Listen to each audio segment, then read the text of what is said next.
Hi అండి. అందరూ ఎలా ఉన్నారు? బాగున్నారు కదూ! ఈరోజు మన వీడియోలో రథసప్తమి రోజు నేను చేసిన పూజ, ఇంకా ప్రసాదం కూడా ఈ వీడియోలో మీకు చూపించబోతున్నాను.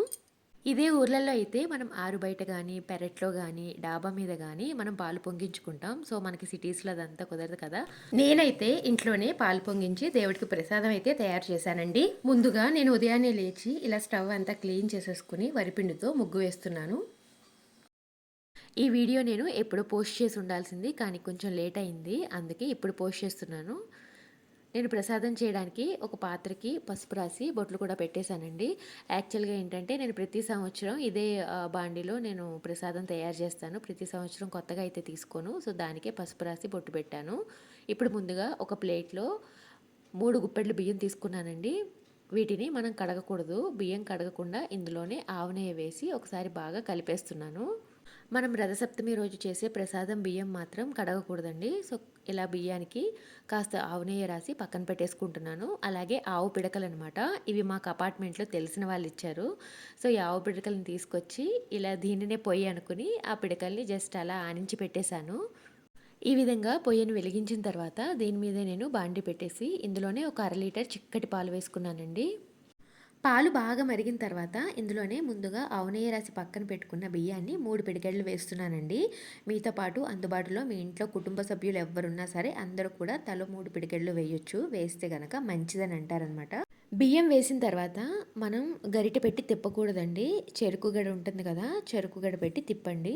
మీకు అందుబాటులో ఉంటే మాత్రం ఖచ్చితంగా వీటిని పాటించండి. ఒకవేళ ఇవేమీ మీకు అందుబాటులో లేవు, ఆవు పిడకలు, మనకి చెరుగ్గడ ఇవేమీ లేవు అనుకుంటే గనక మీరు నార్మల్‌గా స్పూనో, గరిటో యూజ్ చేయొచ్చు. నేను బెల్లాన్ని కూడా ముందే తరిగి పెట్టుకున్నాను. సో, బియ్యం ఉడికిన తర్వాత ఈ బెల్లాన్ని కూడా అందులో వేసి ఒక్కసారి కలుపుకొని స్టవ్ ఆఫ్ చేసేయడమే. ఈ ప్రసాదం ఇలాగే ప్లెయిన్‌గా ఉంటుందండి. ఇందులో యాలకుల పొడి గానీ, మనకి జీడిపప్పు, కిస్మిస్ అలాంటివి ఏమీ వేయమనమాట. ఈ విధంగా ప్రసాదం తయారు చేసి ఒక పక్కన పెట్టి కింద నేను ముందు పూజ కంప్లీట్ చేసేసాను. నా దగ్గర సూర్యనారాయణమూర్తి ఫోటో ఒకటి ఉందండి. సో, ఆ ఫోటో పెట్టి నేనైతే పూజ చేసేసుకున్నాను. కింద పూజ చేసేసరికి పిల్లలు కూడా లేచారనమాట. సో, వాళ్ళు కూడా రెడీ అయిన తర్వాత రథం కూడా తయారు చేసి మేమందరం పైకెళ్ళి సూర్యదేవుడికైతే దండం పెట్టుకోవడం జరిగింది. ఈ వండిన ప్రసాదాన్ని పైకి తీసుకెళ్ళి ఆయనకి నైవేద్యంగా సమర్పించాను.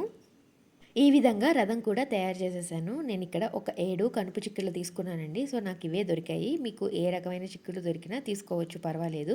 నా దగ్గర కొత్త పుల్లలు లేవనమాట. అందుకే నేను అగరబత్తి ఉంటది కదా! సో, అగరబత్తి పైన బ్లాక్ కలర్‌గా ఉన్న పౌడర్‌నంతా తీసేసి, సో, అగరబత్తి పుల్లలతో నేనిలా రథం అయితే తయారు చేశాను.